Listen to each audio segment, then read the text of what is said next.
Hare Krishna everyone, this Shri ji की प्रिय make bye Tanya. कैसे हो आप सभी? आई होप आप सभी बहुत अच्छे होंगे। तो अब तक कि हमने श्लोक 1.3 को सीखा ही। आज हम स्टार्ट करेंगे श्लोक 1.4 को। तो श्लोक 1.3 तक की स्थिति अगर आपने समझ ली है तो आपको श्लोक 1.4 की स्थिति आसानी से समझ में आ जाएगी। वीडियो को लंबा न करते हुए स्टार्ट करते हैं। अत्र शूरा महेश्वासा भीमार्जुन समायुधि युयुधानो विराट द्रौपदश्च महारथः। तो ये रहा इसका श्लोक।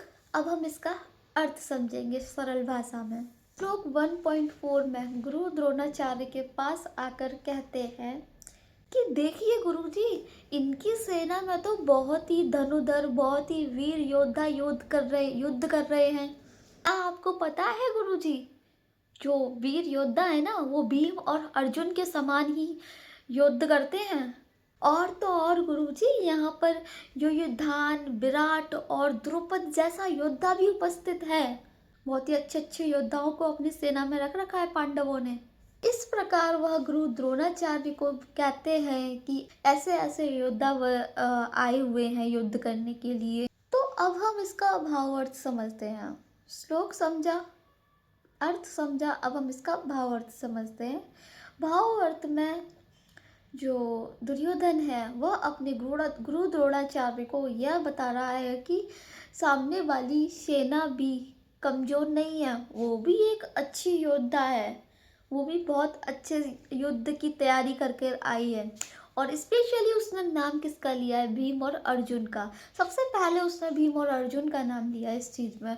तो उसको भय है, सारी चीज़ है, उसे पता है कि धर्म उनके साथ है, धर्म उनके पक्ष में खड़ा है। और सारा कुछ दुर्योधन जानते हुए भी अज्ञान के पक्ष में चल रहा है, लेकिन फिर भी वह गुरु द्रोणाचार्य को भी विवश कर रहा है कि तुम भी युद्ध में आओ, ये सारी बातें बताते हुए। और वह भीम और अर्जुन का नाम इसलिए ले रहा था क्योंकि भीम और अर्जुन ही एक ऐसे हैं जो युद्ध में सबसे अच्छे और सबसे शक्तिशाली योद्धा माने गए हैं। इसलिए वो उनका नाम लेके गुरु द्रोणाचार्य को सुसज्जित कर रहा था युद्ध में आने के लिए। लेकिन फिर भी दुर्योधन अंदर से काफ़ी डरा हुआ और काफ़ी चिंतित महसूस हो रहा था। फिर तो इसी प्रकार ये भगवत गीता का श्लोक हमको युद्ध की कहानी नहीं बता रहा है, ये हमको व्यक्ति के मन की स्थिति को समझा रहा है।